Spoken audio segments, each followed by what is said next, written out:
देखिए, महात्मा गांधी के पास एक विजन था, दृष्टिकोण था भारतीय समाज की भविष्य रचना को लेकर। जिस बात पे लोग उतना चिंतन नहीं करते हैं, बल्कि गांधी जी जो कार्यक्रम करते थे, प्रार्थना कर ली या कुछ उपदेश दिए या नैतिक नियम बता दिए, उन्हीं पे चर्चा करके गांधी को एक नैतिक पुरुष तो बना देते हैं, लेकिन गांधी के पॉलिटिकल विजन को सामने नहीं आते। कांग्रेस के अधिकांश नेताओं की तरह गांधी जी भी इंग्लैंड में पढ़ने गए थे और बढ़िया स्कूल में पढ़े। तो यूरोप में जो उस समय विचार श्रृंखलाएं चल रही थी, उसको गांधी नहीं जानते थे, ऐसी बात नहीं। गांधी उसे जानते थे और गांधी ने उसी के हिसाब से अपनी बात और अपनी सोच को विकसित किया। लेकिन एक राजनीतिक व्यक्ति के तौर पे उन्होंने अपने आप को किसी विचारधारा का व्यक्ति नहीं बनाया, लेकिन वो विचारधारा उनके जीवन में विभिन्न विषयों पे उनकी बात रखते हुए प्रकट होती रही। विचारधारा का सवाल यूरोप में इस बात से उठ चुका था कि जब पूंजीवादी समाज या लोकतांत्रिक समाज यूरोप में बना तो उसमें आर्थिक विषमता तो बहुत बढ़ गई, मजदूरों के साथ बड़ा प्रॉब्लम होने लगी। तो पूरे यूरोप में एक विचार उभरा, राज्य मुक्त समाज, यानी राज्य बुराई की जड़ है और राज्य मुक्त समाज बनाना चाहिए। और इस विचार पे लोग संगठित हुए और संगठित होकर उन्होंने प्रथम इंटरनेशनल बनाई। और ये विचार उस समय की यूरोप की तत्कालिक जो राजनीतिक व्यवस्था थी उसके जवाब में रूप में एक विचारधारा के रूप में निर्मित होने लगा। उसमें दो तीन तरह के ट्रेंड सामने आ गए, जिसको पॉलिटिकल कैटेगरीज के हिसाब से डिवाइड करके देखा जाता है। तो एक एनार्किज्म हो गया जो कहता है राज्य को अभी समाप्त कर दो, और इसके कंट्रास्ट में मार्क्सिज्म था जो ये बात करता था कि राज्य को अभी समाप्त नहीं होना है, एक ऐसा राज्य बनना है जो जिसमें जनता की वॉइस रहेगी, जो जनता का समर्थक होगा, या उसमें ऐसे वर्ग की सत्ता होगी जो 90% होगा और वो वर्ग विसर्जन की ओर जाएगा। ये मार्क्सवाद था। तो ये जो अराजकतावादी सोच थी, इसमें भी दो ट्रेंड आ गए। एक दार्शनिक अराजकतावादी जो अपने क्रियाकलाप से और विचारों के प्रचार प्रसार से समाज में राज्यहीन समाज की स्थापना करना चाहते थे, और एक वो आ गए जो कहते थे कि हम पार्लियामेंट में जाएंगे और इस तरह से कर देंगे। एक वो ट्रेंड आ गया कि जो कहता था कि हम ताकत के बल पे, यानी जिसे आतंकवादी कहा गया लोगों ने, लेकिन राज्य को अपनी ताकत और धमाकों के भय से भयभीत करके राज्य को विसर्जन के लिए मजबूर कर देंगे। तो उसका लीडर बाकुनिन था।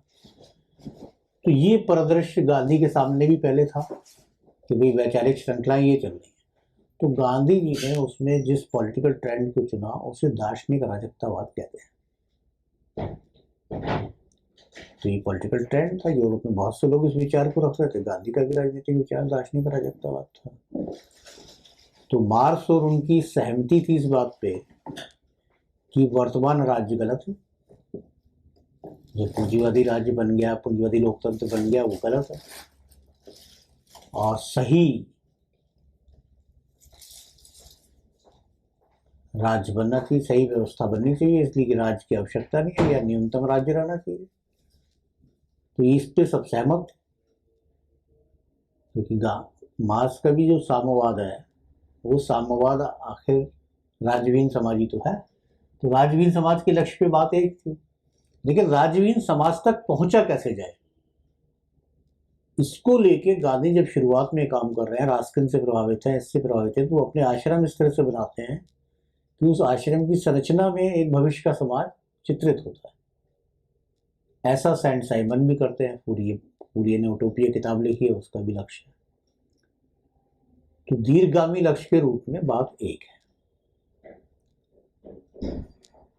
लेकिन जहां तक भारत की बात आती है तो गांधी की विशेषता इस बात में है, जो अन्य चिंतक इस बात को नहीं रख पाते हैं, कि गांधी ने भारत का जो सांस्कृतिक अतीत था, जो जीवन था, जो रहन सहन की पद्धति थी, जो बातें थी, उनके साथ इस विचार को स्थापित करने की कोशिश की। यानी गांधी के जो स्वावलंबित गांव थे भारत के, उन स्वावलंबित गांव को वो राज्य भी नहीं चलते थे।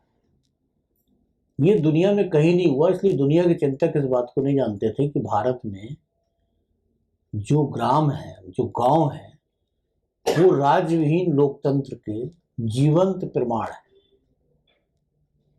ये यूरोपीय लोग नहीं जानते थे, नहीं समझते थे, लेकिन गांधी इस बात को जानते थे। तो गांधी ने उस बात को सामने रखा और इसलिए गांधी ने एक पॉलिटिकल ढांचा इस प्रकार से रखने की कोशिश की जिसे उन्होंने गांधी ने वृत्ताकार कहा कि 10 गांव मिलकर अपना एक वृत्त बनाएंगे, फिर 100 गांव मिलकर उससे बड़ा वृत्त बनाएंगे, 1000 गांव मिलकर उससे बड़ा वृत्त बनाएंगे। तो हर वृत्त के अंदर एक वृत्त है और पूरी भारतीय कौम का एक वृत्त हो जाएगा।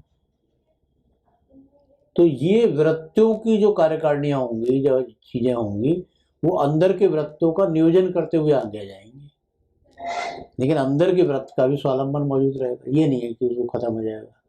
तो गांधी की इस वृत्ताकार व्यवस्था में राज्य की भूमिका बहुत नहीं होनी थी या बहुत गौड़ होनी थी। मार्क्स खुद इस बारे में कोई बात आगे नहीं कह पाए, सिवाय इसके कि एक सरवारा के अधिनायकत्व का राज होना चाहिए। और सरवारा का मतलब जिसके पास कुछ भी नहीं बचा है, उसे एक बार राज्य पे कब्जा करके और समाज को ऐसा बना देना चाहिए जिसमें निजी संपत्ति का उन्मूलन हो जाए, निजी संपत्ति समाप्त हो जाए। ये मार्क्स की बात। लेकिन मार्क्स के हिसाब से लेनिन या दूसरे लोगों ने जो काम किया, उन्होंने अपने अपने देश में क्रांतियां की और दूसरे रास्ते की ओर बढ़ा। तो एक फिलोसफर के रूप में, एक नए समाज की रचना के रूप में गांधी और मार्क्स में कोई खास अंतर बैठता नहीं है ना। वही रास्तों का अंतर आ जाता है, लेकिन दीर्घगामी लक्ष्य एक है। वहां तक कैसे पहुंचा जाए इसके लिए अलग अलग रास्ते हैं, और गांधी जी का भारतीय रास्ता था, इसलिए भारत के ज्यादा सूट कर रहा। जहां तक भारत के वामपंथ का सवाल आता है, तो भारत के वामपंथियों का विकास हुआ इंग्लैंड की कम्युनिस्ट पार्टी के संरक्षण में, और इंग्लैंड की कम्युनिस्ट पार्टी की लॉयल्टी ब्रिटिश पार्लियामेंट के साथ थी, ओपन पार्टी थी। तो इसलिए यहाँ के जो कम्युनिस्ट थे वो कभी भी उस अंतर्द्वंद को समझ नहीं पाए कि हमें करना क्या है। वो ब्रिटिश लॉयल्टी और उसके बीच में झूलते रहे। तो क्रांति की बात जब पढ़ने के बाद नीचे से ज्यादा उठती थी तो बात की जाती थी, लेकिन प्रैक्टिकल डिसीजन नहीं ले पाए। जैसे भारत के राष्ट्रीय आंदोलन में रहने का डिसीजन था। तो जहां तक जानकारी मिलती है कि माओ ने भी ये सलाह दी थी कि गांधी को मान के आगे बढ़ना चाहिए, क्योंकि माओ से तुम खुद sun Yat-sen को मान के आगे बढ़े थे। कि sun Yat-sen वहां की जो जनवादी क्रांति थी उसके लीडर थे, तो उनकी शिक्षाओं पे अमल करो, यही तो माओ का नारा था। लेकिन भारत में जो राष्ट्रीय क्रांति घटित हो रही थी, उसको जो सही ढंग से घटित करने वाले नेता हैं, उनके साथ हमें चलना है और उनसे आगे बढ़ के उन प्रिंसिपल्स को लेके आगे बढ़ जाना है। ये बात भारत में नहीं समझते। और विदेश केंद्रित सोच के कारण क्या हुआ कि 42 में तो असहयोग आंदोलन में कम्युनिस्ट अलग थलग पड़ गए, क्योंकि वो रूस के पक्ष में फैसला ले रहे थे। लेकिन गांधी जी ने जब कम्युनिस्टों ने कांग्रेस छोड़ने का निर्णय किया, तो गांधी जी ने अपनी तरफ से बहुत कोशिश की उन्हें समझाने की कि आप जो है इस मोर्चे को मत छोड़ो, कांग्रेस के अंदर रहो। तो गांधी का विजन तो पूरा था, भाई इसके अंदर रहो और जब वक्त आए तो अपना काम करना। अभी सब लोग मिलकर ताकत अंग्रेजों को भगाने में लगाओ। लेकिन कम्युनिस्ट इस बात को गांधी की नहीं समझ पाए, इसलिए गांधी का विरोध